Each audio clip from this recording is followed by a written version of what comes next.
어제까지 마테오론에서 그 로아의 아름다운 세상이라는 전시회가 열렸어요.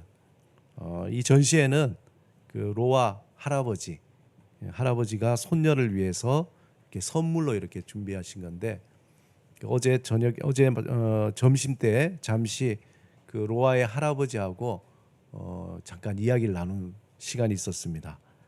이 로아 할아버지는 그 경희대 치대에 교수님으로 계시다가 이제 은퇴하시고 지금은 조금 자유롭게, 그렇지만 또 이렇게 제자들 병원에서 이렇게 또 진료도 보시고 계세요. 근데 이야기를 나누다가 되게 흥미로운 얘기가 뭐냐면은, 우리가 그 흔히 자다가 이를 갈다, 또 이를 악물다 이런 얘기를 하잖아요. 어제 저녁에 제가 막 이를 갈았어요. 또 이를 악물었어요. 그런데 근데 그분 말씀에는 우리 근육이, 이게 수축되는 근육이 3분 이상 그렇게 지속될 수가 없대요. 그러면 누가 그렇게 목사님 제가 할 수 있어요. 여러분이 꽉 쥐고 한 3분 있어 보세요. 그게 우리 될 수가 없다 그래요. 우리가 보면은 팔씨름도 그렇고 매달리기도 그렇고 그게 3분 이상을 견디기가 힘들대요. 자연스럽게 3분이 지나면 근육을 풀어줘야 되는데, 그런데 우리 근육이 잠을 잘 때에는 우리가 의식적으로 그렇게 할 수 없는데, 무의식이 우리에게 계속 힘을 가하면은 그게 계속 수축할 수 있다는 거예요. 그게 무섭죠. 그래서 잠을 자면서 이를 갈거나 이를 악무는, 그것은 의식적으로 하는 게 아니라 우리 무의식, 말하자면 하루 종일 쌓여있던 그 스트레스 때문에 자기도 모르게 자면서 막 그것이 이를 갈거나 이를 악물거나 그렇게 한다는 거죠. 그래서 교수님은 자다가 이를 갈다, 이를 악물다가 아니라 이 말은 이가 갈려지다, 이가 악물려지다, 그게 더 정확한 표현이라는 거예요. 그러니까 나도 모르게 그렇게 하는 거죠. 여러분들 막 나도 모르게 자다가 확 놀라고 그랬잖아요. 무의식에서 막 꿈으로도 나타나고. 그런데 사실 생각해 보면은 우리가 살아간다는 것도 어떻게 보면은 내가 산다라고 할 수 있지만 어떤 면에서는 살려지는 거죠. 그렇잖아요. 내가 산다라고 생각하지만, 내가 사는 것 같지만 실제로 하나님이 우리를 계속 살려주시니까 사는 거잖아요. 그렇죠. 우리 지선이 내일 산다고 확신합니까? 아유, 목사님 제가 젊으니까. 그러나 우리가 아무도 그걸 확신할 수 없어요. 오늘 밤에 우리가 자고 다음 날에 일어날 거라고 아무도 확신할 수 없어요. 하나님이 살려주셔야 계속 사는 거예요. 구약에서 태초에 하나님이 천지를 창조하시고 인간을 만드실 때에 그때에 성경에 보면은 아다마 아파르, 성경 표현을 흙의 티끌로 사람을 만들었다는 거예요. 중요한 것은 하나님이 이 티끌로 만들어진 인간에게 코에 생기를 불어넣으니까 그때 뭐가 됐다고요? 생명이 된지라, 다시 말해서 인간이 됐다라는 거예요. 인간. 여러분 창세기 보면은 동물 있죠. 여섯째 날에 동물을 만들 때도 하나님께서 아다마 아파르로 만들었어요. 흙의 티끌로 만드셨어요. 그런데 차이점은 뭐냐면은, 뭐가 차이점이죠? 동물에게는 그 코에 하나님의 생기가 안 들어간 거예요. 그냥 육신적인 호흡은 있지만 영의 호흡이 없는 거예요. 하나님의 그 호흡이 없기 때문에 동물과 인간이 차이가 있는 거죠. 인간은 육신적인 호흡과 함께 하나님과 함께 호흡하는 존재, 그래서 인간이라는 거죠. 만약 우리에게 이 호흡하는 그 생기가 빠져나가면은 우린 뭐만 남습니까? 흙에 티끌만 남는 거예요. 아무것도 아닌 존재죠. 그 생기를 히브리어로 말하면 루아흐는 거예요. 루아흐. 여러분 혹시 착각하지 마세요. 루악이 아니에요. 루아크 병원들은 루아흐. 근데 하나님의 영, 성령이라는 거죠. 이걸 신약에서 헬라어로 말하면은 푸누마라 그럽니다. 푸누마. 그런데 인간이 죄를 범하고 타락했을 때에 하나님의 영이 떠나간 인간은 하나님의 호흡을 잃어버린 그저 티끌로 살아가는 존재가 된 거죠. 살아있지만 산 게 아니에요. 예수님도 그 얘기했잖아요.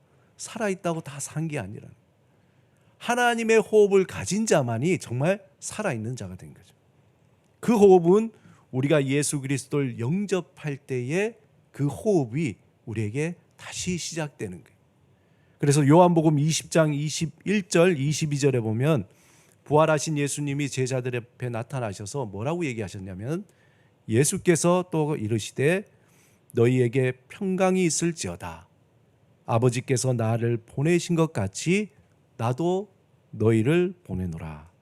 이 말씀을 하시고 그들을 향하사 숨을 후 내쉬면서 성령을 받으라. 그렇게 얘기한 거예요. 이게 마치 태초에 하나님이 인간을 만드시고 그 티끌로 만든 인간의 그 코의 생기를 후 하고 불어넣은 것처럼 부활하신 예수님이 우리에게 다시 오셔서 후 하고 그 생명을 불어넣으신 그 호흡을 받은 자만이 어떻게 됩니까? 다시 생명이 된 거죠. 인간이 된 것. 진실한 하나님 앞에서의 살아있는 인간이 된 거죠. 이때 예수님이 내쉬는 숨이 바로 루아흐 성령이라는 거예요.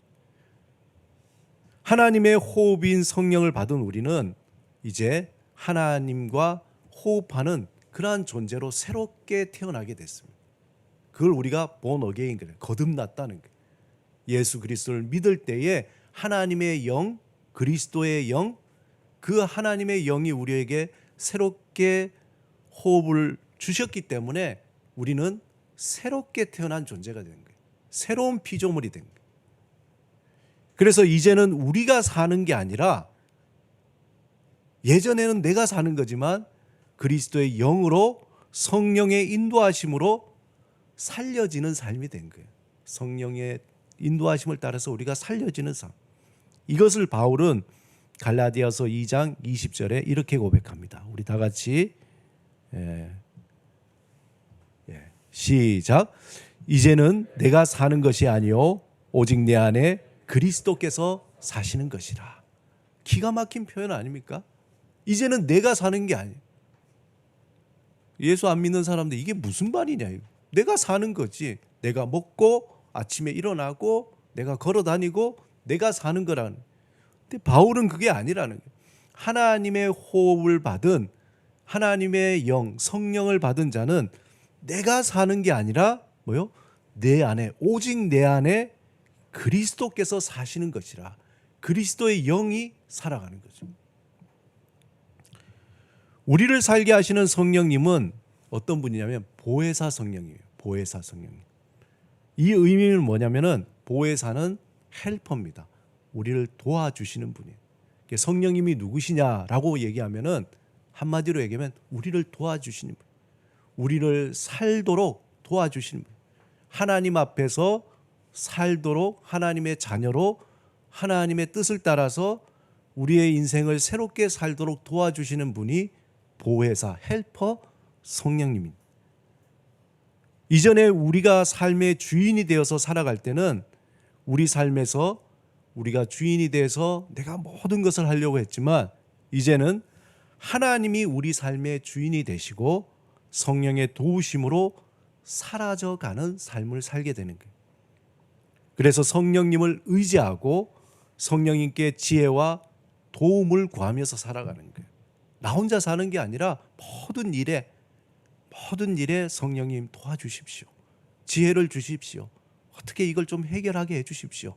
여러 가지 것을 나의 지혜가 부족하고 나의 능력이 부족하고 내가 연약하기 때문에 성령님께 구하는 거죠. 왜? 보혜사 성령, 우리를 도우시는 성령님이시기 때문에. 그런데 성경에서 이 성령님을 바람, 불, 비둘기, 물 이런 것들로 상징을 하고 있어요. 성령님을 표현하는데 바람과 같다, 불과 같다, 물과 같다, 비둘기 같다 그런 표현을 써요. 물과 같은 성령님, 비둘기같이 성령님이 내리신다, 불과 같은 성령님 그렇게. 그 중에서 매우 직접적으로 세례 요한이 뭐라고 얘기했냐면은 마태복음 3장 11절 우리 같이 한번 읽어볼까요? 시작.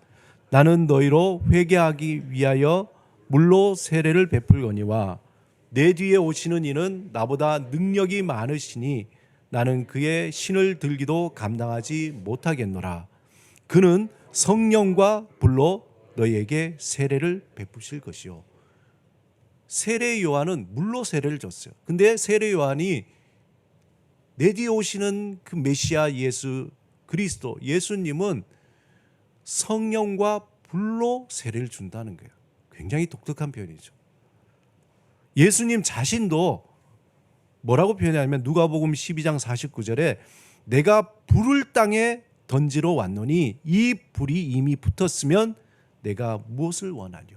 예수님이 올 때 내가 불을 가지고 왔다는 거예요. 불을.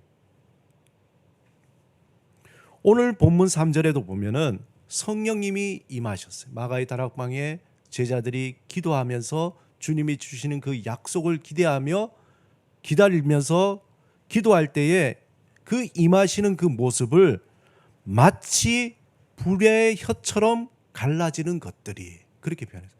성령이 임하는데 마치 불의 혀처럼 그러니까 불이 임하는 것 같이 그렇게 했다는 거예요.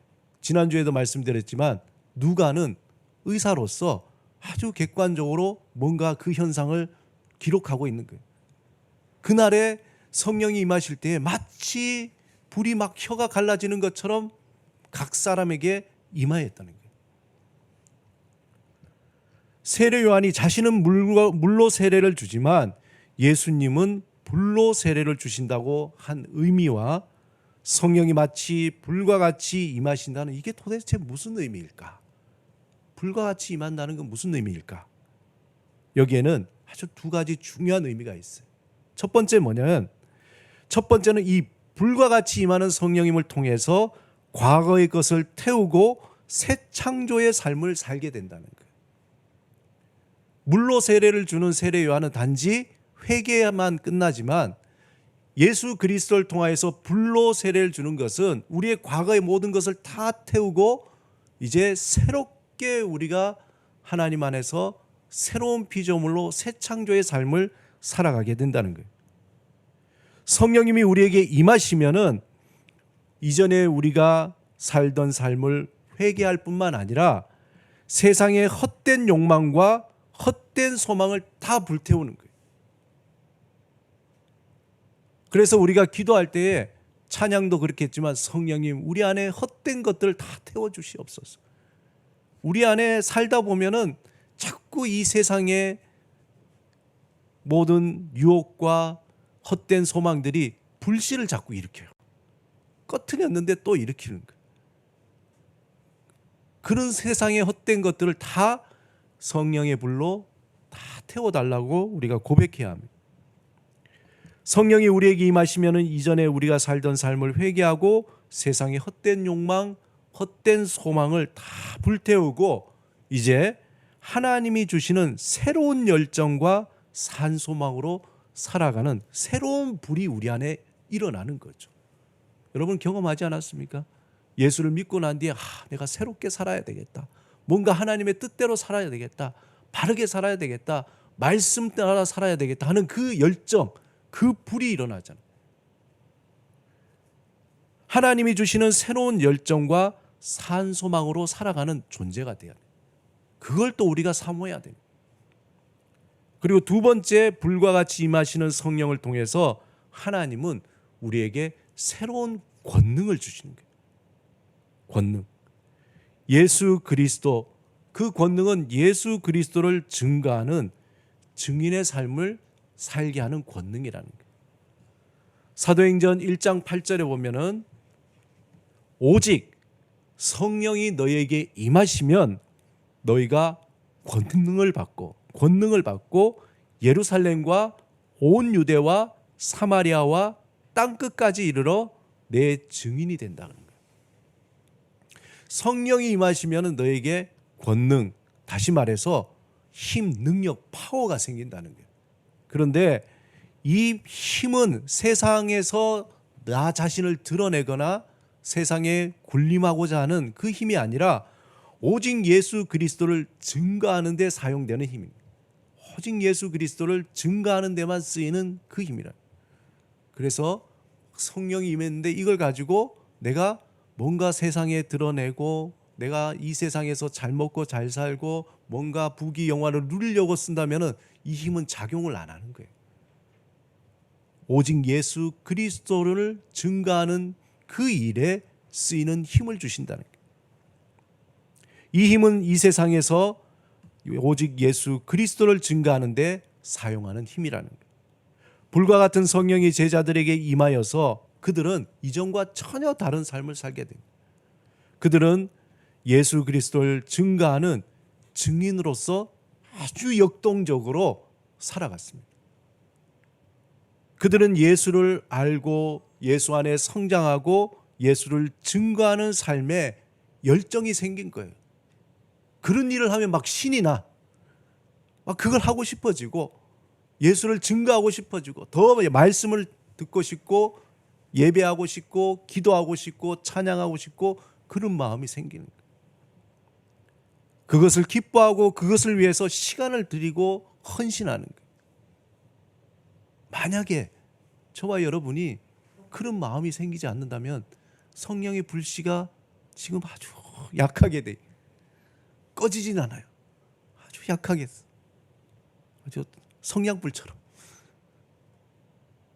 다시 하나님 앞에 헌신하고 사모하고 갈망하면은 그 불이 다시 일어나는 거예요. 그 불이 일어나야 생명, 정말 하나님 앞에 하나님의 사람으로서 내가 살아간다라는 그 기쁨을 누릴 수 있는 겁니다. 사랑하는 여러분, 불과 같은 성령님이 우리에게 임하셔서 예수 그리스도의 복음을 증거하는 그 일을 여러분 사모하시기 바랍니다. 우리가 먹고 사는데 바쁘죠? 힘들죠? 여러 가지 일이 해야 될 것 많고 우리가 막 복잡한 일이 많죠.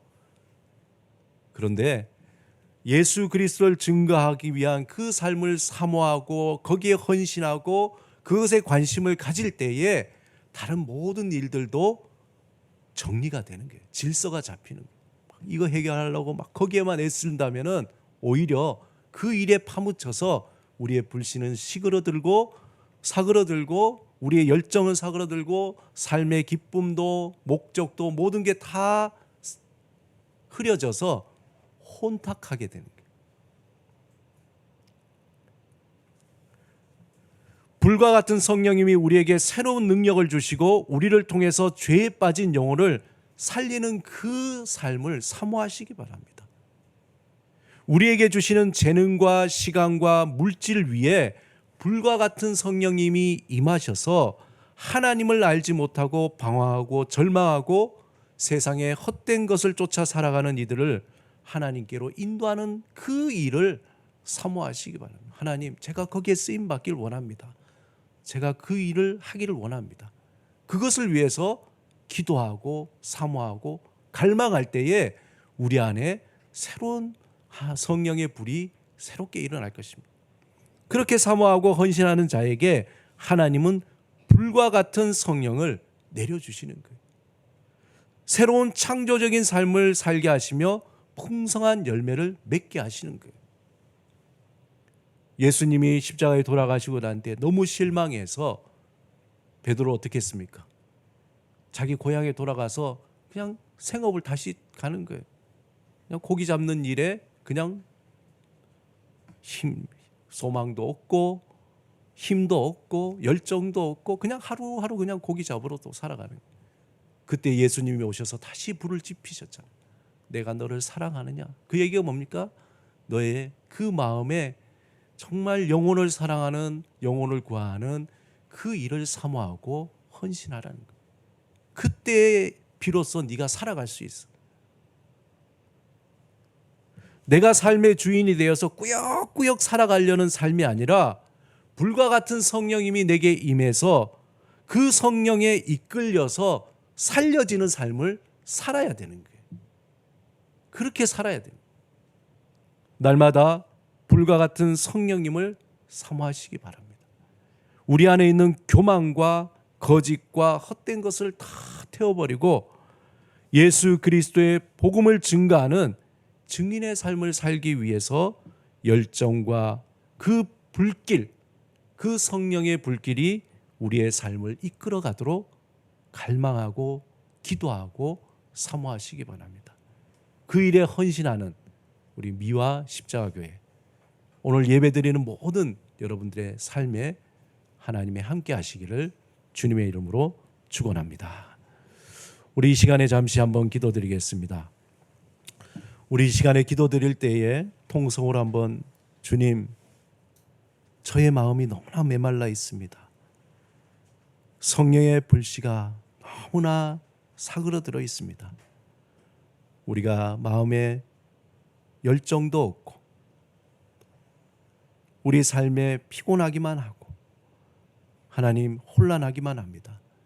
우리 안에 성령의 불길을 다시 일으켜 세워 주시옵소서. 주님 앞에 정말 하나님의 사람으로 하나님과 호흡하며 영혼을 사모하고 그 예수 그리스도를 증거하는 증인의 삶을 살기를 원합니다. 이 시간에 다시 한번 주님 앞에 우리의 삶을 내려놓고 성령의 불로 우리를 태우시고 새롭게 해달라고 시간에 우리 통성으로 함께 기도드리겠습니다.